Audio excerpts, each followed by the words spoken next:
Hey everybody, welcome back to the channel. So it seems like everybody's life in the 3ds Max community has been put on hold when on April 1st tyFlow finally came out. Now I'm sure most of you have seen the examples of what tyFlow can do on Tyson's Instagram. If you didn't, I'm going to link to this in the description so you can check out some of these amazing examples of what the software can do. It finally came out, or the beta for it came out. So what you can do is go to beta.tyflow.com. Again, the links to everything are going to be in the description. And here you can download the current version of the software as it's still being developed. So again, as of recording of this video, the software is still in beta, but it's been working really well so far. So, download the software and then definitely download all of the example scenes here as well. And all of the help files for what the controllers and everything do are over here. The next thing I suggest you do is go to the tyFlow group on Facebook. It has grown by almost 800 members in just a few days, and everybody's been posting examples of their work like crazy. There's an amazing community here of people posting their scene files and tips on how to make certain effects work. Tyson, the creator, has been responding to everybody's questions, so a great place to start is in this group as well. So for those of you who are completely new to all this, tyFlow is basically a replacement for the old particle flow system inside of 3ds Max. So if I go under particle systems, PF source, this is basically the original particle flow. You get this kind of a particle viewer. This basically hasn't been upgraded or changed in any major way in almost 10 years.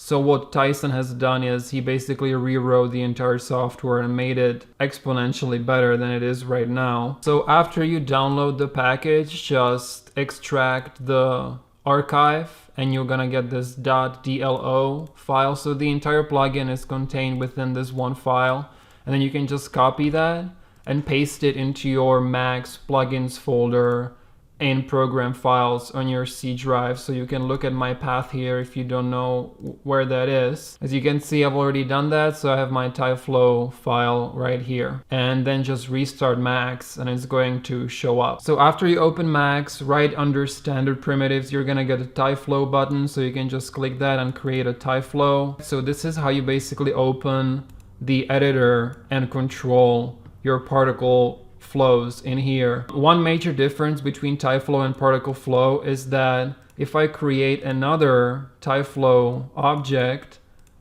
and I open the editor, I get two separate editors. So you get basically a separate editor for each separate tyFlow object.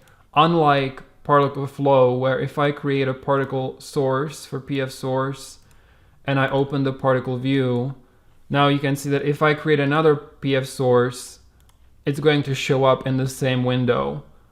So again, with tyFlow, it's different because you get a separate window for each of the tyFlow objects. All right, so let's create something very simple with tyFlow. So you would just, again, create the main tyFlow object and then open the editor. And now what we want to do is we want to, let's say, give birth to some particles. So you would just click on birth here. And this is the section where you create all of the different operators that control what is happening. So if you click on any of the operators, you get a little helper message here telling you what each operator does. So we're just going to drag out a birth. One main difference between tyFlow and the old particle flow is that with a regular particle flow, the icon serves as the emitter. So immediately with particle flow, the particles are being emitted out of the icon. With tyFlow, it doesn't work like that. So this tyFlow object basically just gives you the editor, but it doesn't emit any particles. In order for us to emit particles out of tyFlow, we need to go under helpers, tyFlow, and create a ty icon. So now our particles will eventually be emitted out of this icon. So right now all is happening is I'm telling tyFlow, hey, I want you to give birth to particles between frame 0 and frame 100 for a total of 200 particles. But tyFlow doesn't know where the particles should be born. So that's why we created this ty icon. So now what I'm gonna do is just drag out a position icon and put it right under the birth. So the reason it's called tyFlow is because it flows like water from top to bottom. Operators are executed in order from top to bottom. So first I'm giving the particles birth, and then I'm telling them I want you to take on a position icon of pick this icon here. So now if I scrub the timeline, you can see that our particles are being born on the surface. So now we have particles being born, but they don't have any speed. So you would just go here under the operators menu and find speed and put it right under the position icon. And now if you scrub the timeline, you can see that the particles have some speed as direction random 3D. So they're randomly going in 3D space, but we want to change that to a long icon arrow, but the speed doesn't know which icon. So again, we have to pick, and we pick this icon, and now they have the speed in the direction of the arrow of the ty icon. So if I scrub the timeline, we have something very simple like this, and you can click reverse so that they go up instead of down.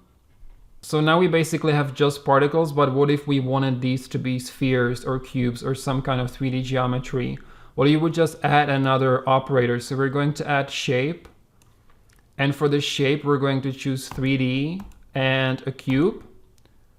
But still nothing is happening because we need to go under display. And right now it's set to display as dots. So we need to say display geometry. And right now we're displaying cubes.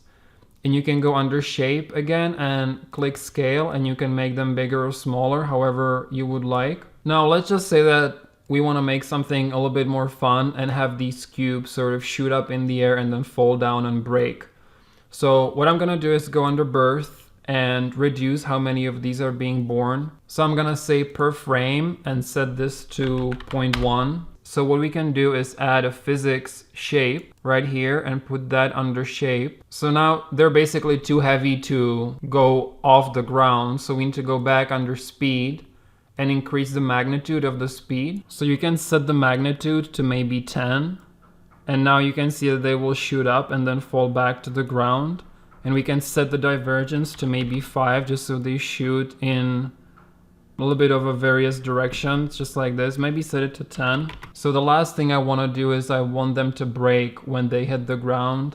And for that, we're going to add a Voronoi fracture operator and put it right under physics. tyFlow is so amazing that basically as soon as you do that, it will just work as you would expect. You can see that the particles or the cubes break either when they hit each other or when they hit the ground. So, I would encourage you to play with all of these settings. That's the best way to learn, is just to test things. But if you go under the physics shapes and dynamics, you can play with the restitution, and restitution is just another word for bounce. So if I increase this, the pieces will bounce more and the cubes will bounce more off the ground.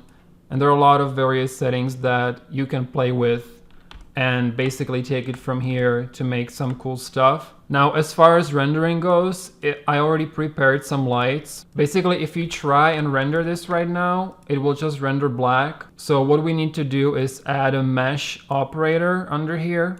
That's all you need to do. Now, if you render, they will actually appear in the render. So you need to add this mesh operator. And as far as adding materials, it's as simple as just picking the kind of material that you want. So I'm going to make it a vray material, and then you can just apply that material to the tyFlow icon and the particles will immediately take on that material. And now if I render, you can see that it's just working as you would expect it to work. So this was really just a super simple overview. If you are a complete beginner, one of the amazing things about tyFlow is that it's optimized to use all of your computer cores and your graphics card and all of your RAM.